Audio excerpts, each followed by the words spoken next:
Can you drink your daily dose of greens, or is it important to also have them in their natural form? Well, what an interesting question, very sophisticated one. And there are two plant-based nutrition issues nestled in this question. As far as the importance of eating greens, it is very important.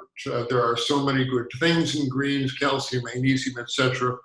But the mechanism also implied is that there are nitrites in greens, vegetables, that when we swallow them and they go down into our digestive system, get into our bloodstream and come back through our saliva and resecreted into our oral cavity, our mouth bacteria turn them into beneficial nitrogen compounds that are turned into nitric oxide, that wonderful molecule in the lining of our blood vessels that allows our arteries to dilate and maintain their elasticity. Really, really important.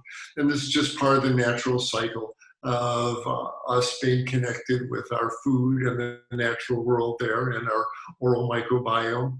And for that reason, it's really important, if you want to be a healthy plant-based eater, that at least once a day, if not twice a day, on your plate is a generous helping of something dark and green. Broccoli, kale, collards, asparagus, Brussels sprouts, anything dark and green, they're going to have these wonderful nitrogen compounds in them. So eat your greens. Your mother was right. Listen to her, eat your green. That's important. Now, nestled in that question is the issue of green smoothies. And here, a large, most of a Vitamix blender container is packed with greens, and then some other good things, hemp seeds, a little bit of fruit, maybe some almond milk was put in, and it's blended to a liquid. And then the person is able to drink their greens. And this is also a good thing to do when done appropriately. Why? I'm becoming a bigger and bigger fan of green smoothies. I originally rejected them. Well, you're bypassing that wonderful mechanism in that your mouth bacteria don't really get much of a chance to work on the greens there because it just slides right on by. But some of the nitrate compounds are going to wind up in the bloodstream. They will be secreted back into your mouth. But very importantly, the sheer amount of greens that is going to go down your throat during that blender consumption is more than you could eat normally if you were eating them on the plate. And I have to begrudgingly, but I scientifically acknowledge, yeah, that's really true. And I'm going to, after reading Rich Roll's book, I'm going to start starting my morning off like he does with a green smoothie, and I'll let you know. I'll report back in after a month or two whether I still think it's a good idea. That said, it's really important, just because you made up a big 32-ounce blender of this nutritious green liquid, I don't think it's appropriate to then bolt the whole thing down in 90 seconds and I'm set for the day.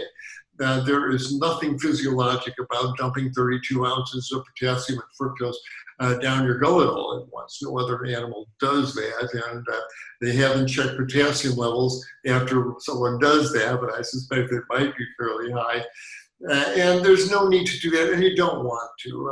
The way it should be done, the way Rich Roll does it, the way I would certainly recommend, is you make up that lovely blender full of the green smoothie mixture and pour yourself an 8-ounce glass and put the rest in the refrigerator. And then take a half an hour or so to enjoy that 8-ounce glass. And I recommend take a mouthful, put the glass down, chew it up, mix your saliva, let it work with the bacteria in your mouth there, and swallow it down. Wait 5 or 10 minutes. Let that mouthful get down into your stomach, out into your duodenum. Let it start getting absorbed and getting on its way down your digestive system before you take a second mouthful. Again, put the glass down, chew it up, swallow it. Wait 10, 15 minutes. Take an hour to drink that glass of smoothie. There's no reason to bolt it right on down. And then polish off the rest of that blender full over the course of the day. Every time you're walking through the kitchen, have a little 6-ounce glass near the fridge there, pour yourself a little 6-ouncer and have 6 ounces, 6 ounces, 6 ounces, and work your way through the rest of that blender over the course of the day. If you do that, I think green smoothies have a lot to offer. Now, the person's asking, can you get in your whole green aliquot allotment in just that smoothie? You could, but I don't know if anybody's really done any studies on that. I don't really know what your phytonutrient content is after 6 months of doing that. I don't know what the nitric oxide content is in your arteries. I don't know if anybody's done the green eater versus the green smoothie drinker. It'd be an interesting study to do. But they both have a lot to offer, I think. So I'm going to start doing both. I'm going to keep eating my greens, but I'm going to add green smoothies in, and I'll give you all a report in a couple of months to let you know if I still think it's a good idea. So interesting question. Stay tuned, and we'll have the answer for you as the blender whirls. Hi, everyone. Dr. Michael Klaper here, announcing our new format for our Q&A with Dr. K.